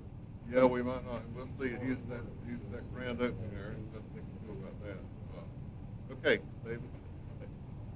David Walker. I have some items on my report, bullet items, and at the end, I'm gonna give just an overview of what the pharmacy benefit manager is, which is the PPM. We'll talk more about that, with drug prices. Can you hear me? Okay. All right, just, we talked about a radiology provider earlier, so we're looking hopefully to move in a good direction with that. If the provider, all the checks turn out for that, we'll look to make a move, get a new radiology provider. New service lines discussion, that's something we want to discuss here today. David is out of pocket here, but I really want to have that discussion maybe next month, and I want all the board members to be here so we can talk about new service line. Our fiscal year starts October 1, so these are some things we may want to look at getting into, for example, cardiopulmonary, maybe starting a program like that here, outpatient physical therapy. Stress test, did I read that Yeah, somewhere? Stress yeah. test? And then Are we outpatient physical yeah, therapy? Yeah, yeah. Really? Yeah, just When? look at that, yeah. We're gonna look at it, right? Look at it and see what we can do We here. need to take a good look at that. Yeah. That's You're looking at, from the clinic point of view, geriatric psych, outpatient geriatric psych program. A lot of your critical access hospitals do those particular programs. We also looked at maybe bringing in an allergist. I know David is looking at the financial benefits of that as an allergist coming into the community. We had a physician. Allergist? Yeah, Good. we had a physician that reached out to us from Canada, wants to move into the area. Cardiac rehab, mentioned that, pulmonary rehab. And then the whole scheme of things, really a vision. If we really can develop, as part of our MAMO program, like a women's center, here, for our community, those are some things we want to look at. When you look at like colonoscopies, maybe that's something you want to go down that road. Of course, we're running out of space here. That's something that, you probably have to have a separate location inside the hospital for, to begin to, do that kind of service. But I want to get more in the detail with David Bowling, look at some data points, and then get from the board, interview your ideas, that you may look at and say, okay, hey, how can we create access to care? That's what we want, create access to care here for our local community. What can we bring into the community? Then how can it be sustainable? Healthcare network and not just Yeah. acute providing. Yeah, yeah. And then as you look at also retail pharmacy and care bill, that's something that's hanging out there because, the county has to make a decision, if they go to the REH model, rural emergency hospital model. Right. Yeah, rural emergency hospital model. If they go to that particular model, then you really won't be able to do the retail pharmacy 340B program. So these are some things that we need to have a discussion, hopefully next month on.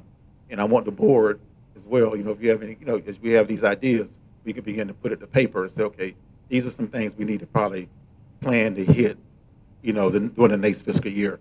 We can't do everything, but we can begin to be strategic.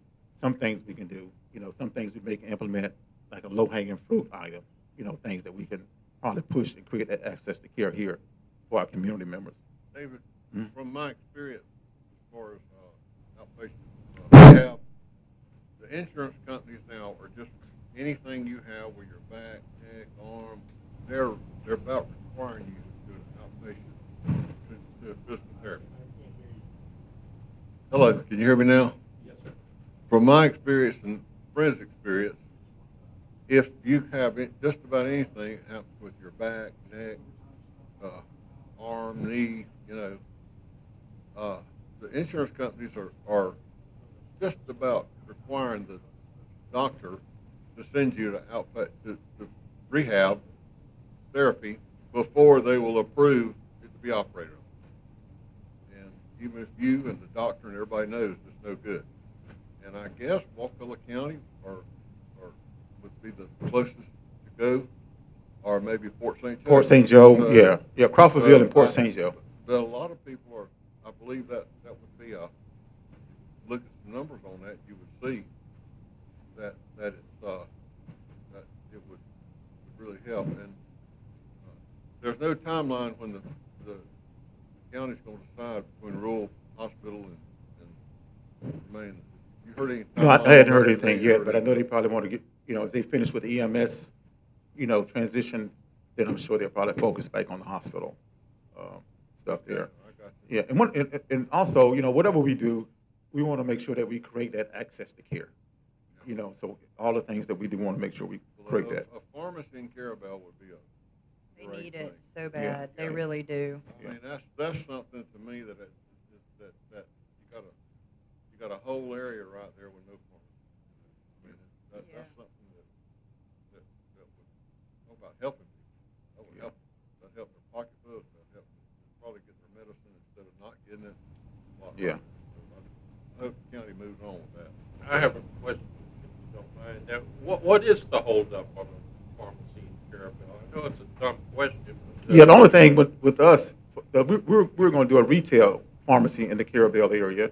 But in order for us to do it, we have to make sure that we continue to be a 340B provider because you get the discount drugs to be able to provide that kind of service. So the holdup was that the county was going to move towards a rural emergency hospital model. And if you move towards that model, you won't be eligible for 340B, services then. And so that way, no, you will not be eligible. And so that is not into the 340B regulations yet. Now there is some legislation trying to get that carved in, but it's not yet. So rural emergency hospital, there are certain things that you'll give up with a rural emergency hospital. You'll give up your inpatient beds, and you'll give up 340B. I think those are two main things for critical access hospitals, are small rural hospitals that they're trying to hold on to.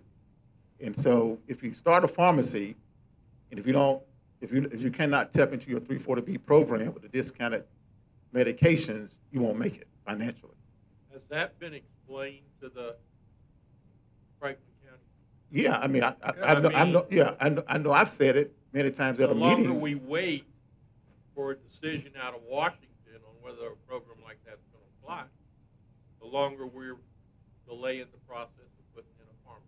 Yeah, but Is other that thing, correct? yeah, the other thing too, if the county commission decide to stick with the critical access hospital model, if they stick with that model, then you can go ahead and plan for that pharmacy now. You can plan for it, and it may not be a full scale pharmacy like a CVS or No, it's Walgreens. for your medicine. Yeah, but You have access to yeah, it. you still have access to it. Yeah. So if you stick with that model now, if you stick with that critical access hospital model, you can move towards that. I know the county also was deciding, to look at a healthcare partner. So all of that has a lot to play, in decisions when you start about making significant investments into new programs. John, and other board members, we do have the plan, I guess already drawn up, remodeling over at the clinic. But we already have that. We have a consultant, I guess, pharmacy consultant lined up for it. And even with everything we've done, though, to get all the permitting and everything that we'd have to give permission to say, if we decide to do it, it's still about a 6-month timeline there. Get it. Yeah. But those numbers have to be. And we've already inquired. This has been 2 years ago. We've been kind of sitting already with this, but we just can't do it without. It won't work unless we have with 340B. Can't afford it. We'll lose money. But in that same process, it sounds like the 340B program has entwined in it people that are against it and people that are for it, of moving it over to the REH model. Because if you don't get that supply, I don't want to take away your thunder. Go ahead. Talk.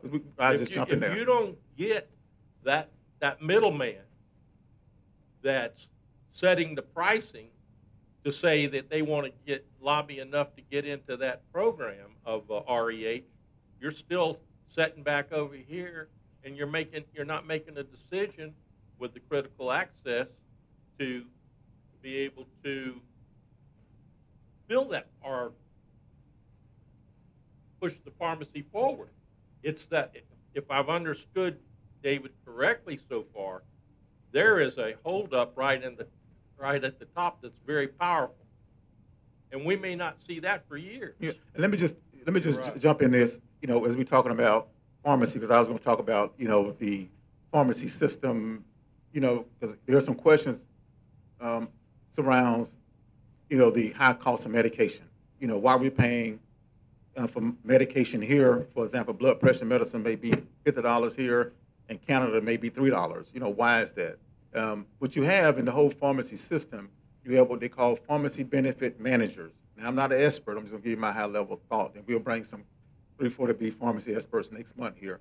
So the pharmacy benefit manager, they are the middleman between your manufacturers, your pharmacy companies, your insurance companies. And so they control that piece of the prices of the drug price. And so that's why there's a lot of conversation. There've been a lot of news stories about people going over to Canada, spending $50 for medicine. In the United States, it costs $1,000. It's because those pharmacy benefit managers are there. Now, I haven't seen Congress do anything about the pharmacy benefit managers, and I haven't watched it as well. But I know they have called insurance companies up. They have called the pharmaceutical companies. They have called the CVSs and the drug companies up to testify. But I haven't seen the pharmacy benefit managers, that organization, testify on anything. And I'm thinking because they have a strong lobbying component. So they play a big role in your pharmacy costs here. Now, even without 340B aside, just your normal everyday medication, the pharmacy benefit managers, the PBM, plays a big role. So you may see some legislation, maybe trying to target that, trying to get them, not to play as a strong role, but they're a strong lobbying group there. Next month, what I'll do, I'll invite Blue and Company, our pharmacy person that we use, and they can give us an overview of 340B, what is it, and then your pharmacy benefit manager, and what they're seeing on a national level. Because you're going to begin to see a whole lot of articles in the news of 340B, the government trying to get rid of it, you know what I mean? Other people want to try to keep 340B programs in. Now, the federal government does not pay a dime for 340B program. The money comes from your drug manufacturers. You know what I mean? So, but the federal government monitors the 340B program very, very strict and hard. So, you're going to see a lot of talk about 340B, your drug prices, how can we get it down? You're going to hear this word, PBM, pharmacy benefit managers. That's the middleman. I think if we can get the middleman out of the way, the prices go down. But that's a Congress. But how it affects us is it's holding up our pharmacy over in Carroll. Not really. No. No. It's the designation. Yeah, the designation is We holding go up. to, stay with our designation now, which keeps it, or rural emergency hospital, which would lose it. That's what I try Yeah. to say. But the decision there is whether or not the Board of County Commissioners is going to change our designation or not. Yeah, that's the question in They there. want to go with the designation change. Now, we don't want the designation change, but the Bristol, with that group that came in, the consultant, what's the name? Yeah, yeah. You talk, I can't remember. But they came in and they basically Baker Tilly. They basically said, well, you're going to, even if you lose those additional services, you're still going to make an additional $300,000 above, with the monies, the grants that the rural emergency hospital would provide. However, the short sight of that was that we'd be losing services to our community, and if we jump up both the 340B and the swing bed programs, we can make up that $300,000 in a month. We had the pharmacy. Right?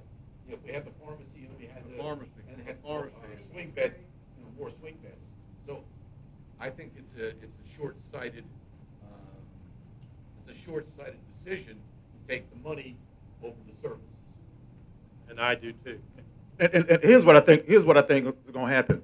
The federal government, you have about only 42 hospitals, rural hospitals, have really converted to REH. The federal government want more hospitals to convert. So it may not happen this year, maybe next year, but you'll see some push to get to allow rural emergency hospitals to have either 4 beds for like rehab and the 340B component, because they want to they really want to get more hospitals into that model. And so you have about maybe 1,700, 2,000 hospitals, rural hospitals throughout the nation, and you only have 42. They moved over to the. They moved over, yeah, They so- moved over to the rural. Yeah, and so that's not enough. emergency hospital. And as long as you got PBM in the way, you're not gonna get there. Yeah, well, Bottom line is they're blocking the process. Yeah. So PBMs are very powerful. You know what I mean? You know, those are the ones that many times people really don't see. Because, you know, we get mad at CVS. I'm called CVS because I get my medicine right now. When my price of drugs go, when my medication goes up, I'm calling my insurance company. I'm mad at them. I'm mad at The pharmaceutical company. pharmaceutical companies, mad at them. But nobody is mad at the PBM or the middle manager because many times we don't know about it. They're hidden. Yeah, They're a hidden entity. yeah. You never heard of PBM. You don't hear about that. What you hear about insurance companies buying about medications, then insurance companies say, no, it's not us, it's the manufacturers. And then the manufacturers say, no, it's not us, it's a drugstore. You know, but the PBMs, nobody mentioned them because they're kind of hidden, really. And so when you hear that name now, you'll know they're the ones that really need to be dealt with in a way. Now that's just my uneducated guess. Now we'll bring the experts here next month. But that's why you don't hear about. You really don't hear about PBMs. How many of you ever heard of PBMs today? You don't hear about them. Peanut butter. Yeah, peanut butter machine. The pharmacy benefit manager. You never hear about them, but they're the ones that drive the prices. You know, of your insurance, of your drug costs. Okay, I just want to just throw that out there. Sorry to go on my rant because when I get on my rant with them, I'm like, No, I think the general public needs to know that. Yeah. I mean, you keep asking the question, why so much cheaper in Canada? That's why. Yeah. You got somebody in between that's yeah. keeping them up. Yeah, the pharmacy benefit managers. And what we can do, you'll let our state senators and our state representatives, I mean, our federal representatives, because the state don't have anything to do with it. It's on a top level. Federal, ask them about it and see what their thoughts are. But they got a strong lobbying group, that pharmacy benefit management group. It's a whole bunch of them, but they're very powerful. But that's why the medicines are here. They ain't gonna go away quietly. Oh, no. All right, the CT machine, we're still waiting. ACA, Craig has been talking with the people that's installing the equipment. Craig mentioned at the last board meeting, we had like not a setback, it's just that we had a new generator come in, and now those plans have to be redrawn for that new generator to be connected to our system here. And so ACA is looking at that. The East-West Rural Health Centers assessment, David Bolin talked about that earlier. You know, once we get that completed, we'll let you know. The new location for governing board meetings. Next month, we will meet at the County Commission chambers. And the reason why, one of the reasons why, because people do listen to our meetings, and our audio is not that good in here. So at the County Commission meeting, you know, we'll have better audio for that. Now, next month, Royce will not be here. Are we voting on that move? No, ain't no vote. It's already. My vote would be no. Yeah, there's no vote on that. You know, the county. The commissioners want to. Second it. The commissioner want us to move, and so we're moving. Favor? We're moving. We have better. It'll be better audio. Now, one of the things I can't walk there from here. you can drive your golf cart. One of the things, now we have certain members of our staff probably won't be able to make it. For example, Dr. Conrad, of course, is not going to make it. You have, like right now, Craig is in the laundry, so Susie may be on the front desk. So different staff like that may not be able to make it over there, but we'll have them, you know, we'll send them the link and they can always Zoom in. Courtney. David, who's going to carry all the folders down and do all that thing? Melanie. We got held in Melanie. That's a little extra work. Yeah. Yeah, well, that's what. Yeah, we'll set that up in my office. Like the staff here will set up there. Courtney and James and I will be there all the time because we'll make it. Unless Courtney is working the floor. If she's working the floor. Yeah. But staff, they'll just be in my office. You know, and they can Zoom in. Y'all have questions. They'll get their reports from my office. And so that's the new location. August 28th, we'll be at the big house there. The county budget, did y'all see that last week? We were at the county commission. Go ahead, Jane.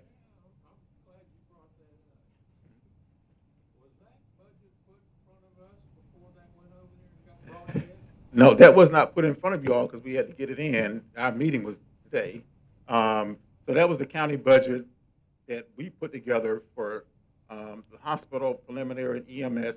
And then we'll have another budget that will come before the hospital board, you know, because these budgets are totally different, you know, in a way, because in the county budget, we don't show EMS losses on our sheet, you know, but you know, our county budget, our hospital budget would look totally different, and it has been every year. It's just totally different. Usually David Bowley will come in before the fiscal year, like maybe September, and say, hey, here's our budget moving in October for the new fiscal year.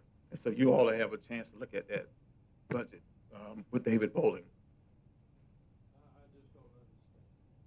Yeah, yeah. You're a CPA, you understand two sets of books, right?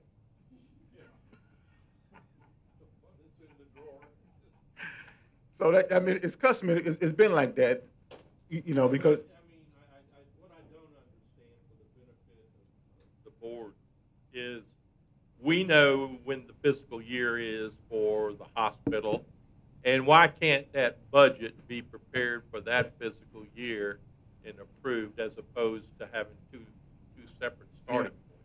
Yeah, well, we can do that if, well, the budget would be approved October 1, but we can talk with David and see if they can begin to bring these budgets maybe in June to us, you know, to you all, maybe July rather. Yeah. Just say July. And the other thing, credibility-wise, when you put a budget out there and we as an advisory board haven't seen it, and said, well, what are y'all really doing? Mm-hmm. Yeah. Yeah, so we can bring that out and say, okay, can we get these budgets maybe going forth in July? But you do have the budget that we presented to the county, you know, that's the budget. And those same budget numbers for the hospital, we will work off those numbers. You know, now They should be the same. They should be the same. You know, it may be some things that we may add for growth. You know, we're talking about growth now, projection, we may put some of that stuff in there. IT policies update, we're gonna have an IT executive session after this meeting. We have about 34 IT policies that we're working through right now. So that's a whole bunch of policies that came from the recommendation from the IT risk assessment. So I'm just letting you all know that. I'm not gonna go into detail on that as well. And our next meeting date, once again, is August 28th. I just want to let all the board members know that. And then this afternoon, I may ride over to Calhoun Liberty, take a tour of the new facility. All right, that's all I have. Well, Mr. Bowling is tied up.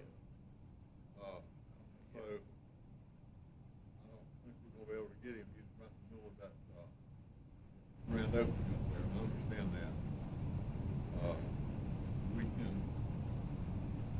We can not adjourn this meeting, put this meeting on hold. What about the, on the foundation? Then we gotta do the foundation, and we also have to do, go ahead, do the foundation. Either one, you got. Okay, well, I got, just the, Team Franklin, I really don't have any report on that because we didn't have a meeting in July, so there's nothing really to report on, Team Franklin. Obviously, we have a lot of work ahead of us. You know, we're still trying to get through figuring out, you know, monies. We do have to do land evaluation, wetlands. They have to figure out how much of that 26 acres are going to be usable and then what they're going to do with it. So, I mean, there's a lot we have to do preliminarily to get this thing rolling. And it's a great idea. It's a great movement that we're trying to put forward for workforce housing. It's going to take time.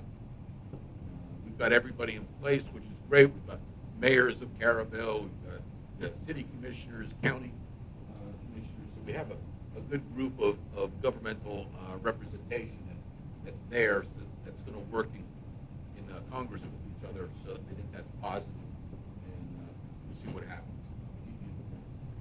Will this new county PUD ordinance have any effect on this site? Well, we can pack the house a little closer now.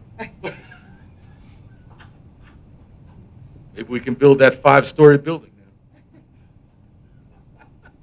I really don't know. I mean, I've read a little bit about PUDs now because it's just come up, but I'm not a expert in that particular area. But little dissension on the Board of County Commissioners there. One no and four yeses. No, I just wondered if this is a workforce housing, just what will be within that confines of that property? Yeah. As far as, we're still looking at individual homes as the building blocks of what's going to go in there. Some of those homes would be for ownership and some would be for rent. That's the initial plan. I think 10 is the initial phase one idea anyway on paper. And if people bought a house within that particular restricted deed area, they would not own the land. That would still be in trust to the Team Franklin. And when they sold, they could only sell not at market price, but at a some kind of index above and beyond that they're going to set in place. So it still would be below market value for the next person who's buying it. Bill, we're on the ground floor, but I would hope they included healthcare, law enforcement, everything there. Well, yeah, I think they are Well, talking, well, the is it- school board's involved, so there's definitely going to be a pole barn building for their vehicles. They are talking about an emergency management operation there, which I think they were going to move from maybe the airport to there. I suggested, maybe that would be a good place for EMS to have a substation for ambulance. But what I'm saying, it'd be nice for the hospital, a little set aside for a few places to rent, possibly buy, for people that work in the hospital. No, that's That would what be- it's for. That'd be great It's- right there. it's for essential employees, which would be hospital, teachers, Okay, good. people that work in law enforcement, and the penal system. Okay, all right, good, Yeah. good. That's what it's for. All right, so that's all I have for Team Franklin. Now for Foundation, tickets are going on sale, $100 a ticket for upcoming event in November, which is our fundraiser. It's going to be at the Yacht Club. We're going to have caterers come in that are not necessarily from this area, so it's going to be upscale food, small plates, open bar, oysters, live music, and we're hoping we can get everybody there. The whole banana boat feel, huh? And the boat's coming with the oysters. I like it. Yeah. This is I'm sure you've seen these around. This is QR code, which you can just punch into your phone, and you can buy tickets right online. So if anybody wants one of those, sure. We do need volunteers and some sponsors, obviously, for the upcoming event. There's details on here too. I can pass these out.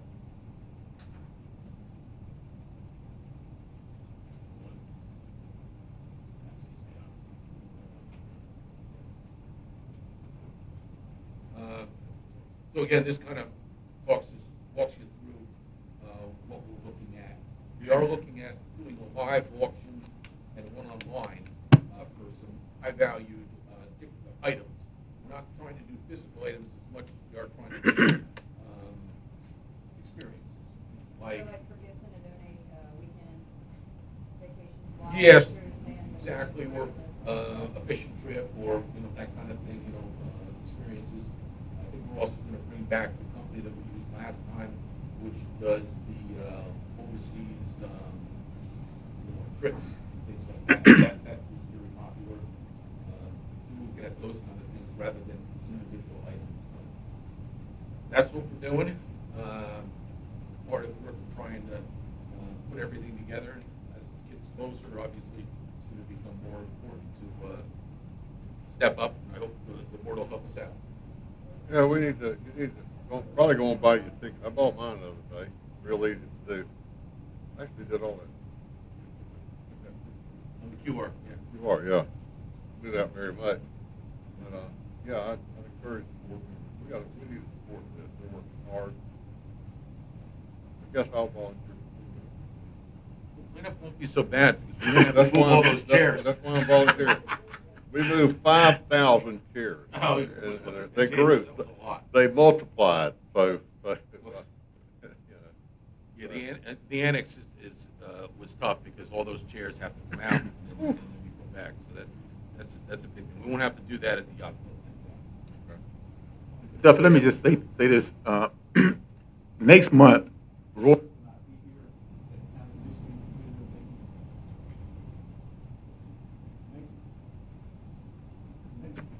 Tell you what I do. Get that It's on, close. it's on.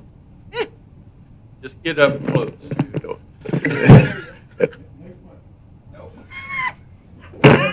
We'll be somewhere. You know, preachers love Mike, so I need to throw that away. Next month, Royce will not be here to videotape the meetings at the county. Do we want to invite the pharmacy people in the September meeting, because it'll be live, you Okay. know, on video, so they can talk about the PPMs instead of in August? What y'all think about that? Yes. Okay. Yeah, because I'm just thinking the public may want to hear what they got to Yeah, I say agree. about that. I Okay. agree. Okay, it don't look like Mr. Bowen's gonna be able to make it, so, we have some people on the board with some expertise in the financials there, and I suggest maybe you could directly call Mr. Bowling, more information on anything to do. He just couldn't avoid this, and I understand it. They have $50 million hospital they're opening up in Bluntstown now, paid for, okay? Remember, Yeah, I was talking paid for. to David the other day, and they're not taking out any debt or loans on the construction of that $7 million hospital. They did it through grants and some other specialty programs, and he definitely should talk to us about those programs and what they did, so that you know, if we're ever in that situation, and hopefully in the near future, we might be able to take advantage of what that hospital has done. Well, yeah, they had, what I understand, like 7 different revenue streams. Right. And if I think it's time for us as a board to possibly look at what they did and how they did it, and maybe another subcommittee, maybe the finance committee, might start looking at that. You know, how they did it. Yeah. Okay, I don't see, and possibly I think maybe you need to bring it up to the board that we're going to do that. Yeah, so do we need to, you know, when you look at as a board here, you know, do you want to have a committee set aside to, you know, that we can designate a building committee? I don't know, you know, some kind of committee. You know, what happened in Calhoun, you know, over 7, 8 years, you know, you had Hurricane Michael come in, you know, you had FEMA money, then you had Department of Economic Opportunity money, you had some Florida legislature money. There's a lot of different things now when you're looking at building hospitals, you know, our medical facilities, you know, they're doing modular medical facilities. You know, the HCAs, you know, they building theirs with modular now. I think Calhoun Liberty, I think they got 8 beds at this facility here, you know, but they may be looking to get some more, and they'll probably go a modular route. So maybe we need to look at if any members of our board here want to have a hospital bill committee that they can focus on, you know, different area avenues that we want to try to target. Well, and then talk with the county as well. It's going to be difficult to do anything with the county. Oh, yeah. Lease the hospital, or they going to do this, you know, I don't know what to do with it. So, got any suggestions? Don, you got any suggestions? Any suggestions? I don't know how to proceed. You mean as far as a building committee? Well, possibly a funding committee. I said they had basically 7 revenue streams to build that $50 million hospital. And Alliance was part of it. And, but we need to know what we're going to be before we do that. We just need to know what we're gonna be. And, so, I The think we need modular to thing think is a about good that. idea. I mean, Yeah, modular's great. What Everybody's I want understand they did, they brought in a company called BLOCX, I think, Locks. BLOX. BLOX, yeah. And what that company does is they actually have building materials that look like giant Legos. And they pile them up to make the walls for the, and then they cover the outside exterior with some kind of a sprayed on concrete. And the buildings look great. They're quicker than stick buildings to build. They go up quicker. The building materials cost less. Yeah, I mean, it's like a Lego construction. But they've been very successful in bringing down the cost of the construction for that hospital. Do they still meet code? Yeah. They meet codes, but I wonder if they'd meet codes Yeah, for that's- us. Our code would probably Yeah. be a little different. I Well, know, the state code's gonna probably, Well, with distance from the water right here, from the wind, I'm not sure. You've got 2 or 3 different zones there, and I'm not. I quite know sure. some of your EDs that have been built up here by another provider, they've used that model. That's what they're doing now in different places. But it has to meet code, state code for that. But that's something that maybe we can look into. I heard of one facility built a new ED using that model for $6 million, 8,000 square foot, $6 million. So, Really? yeah. Well, I mean, that's something to think about. it which, definitely is. which brings me to another question. That David, if you're listening, or if we can get it to him. Yeah, he's upgraded. The county subsidy, I noticed, went up quite a bit on the sales tax side. Did we have that much volume as far as tourist people, or what all of a sudden drove that? Go over to the island right now. Yeah. Yeah, go to the Blue Pig on a Sunday. You go to the Blue Pig. No, the Blue Pig. And people are the getting store. here and shopping. They got 3 people up there checking people out. Piggly Wiggly. Huh? It's the blue Pig, isn't it? No, the Piggly Wiggly. Oh, you talking about on the island? The blue pig. Oh. I call it. Okay. I've never heard of it. Okay, I was wondering. I never heard of that. I was wondering. No, I call it the Blue Pig. I don't know what everybody else calls it, but we go to church and I stop by. They got a great deli. It's easy to just pop in there. And I tell you what, you can't find a place to park. I mean, you go to the Blue Well, how Pig, long has that been going on? It's increasing every year, I believe. I mean, when I first started living here to now. Oh yeah. I know. Yeah. Okay, well, this is something to think about, but I do think we need to bring this up ever. We need to, I just like to see get something done, but we need clarity on what's going to transpire. What model, right? Anyway, okay.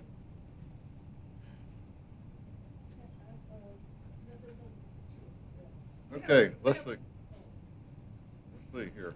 So, any other board members got anything? We have a civilian that comes to all of our meetings, Mark Shields, and he sits in the back. Mm-hmm. I just got a text from him. He's been admitted to Weems Hospital, and he won't be released today, so he's here in the hospital. Who he is? Mark Shields. He comes every He's the guy that meeting. He sits in the back. He's in a room right now? Yeah. He comes to every meeting. He sits back there in the back. He's coming on to me, but he's Okay. here in the hospital. I might go by there and say hello. I know. Okay. No, the only reason that, he was telling me because we have a veterans meeting tonight. He was letting me know where he won't be. Yeah, he won't be at the veterans meeting, so, yeah. Okay, we're going to adjourn this meeting and open up executive session. I see. In 5 minutes.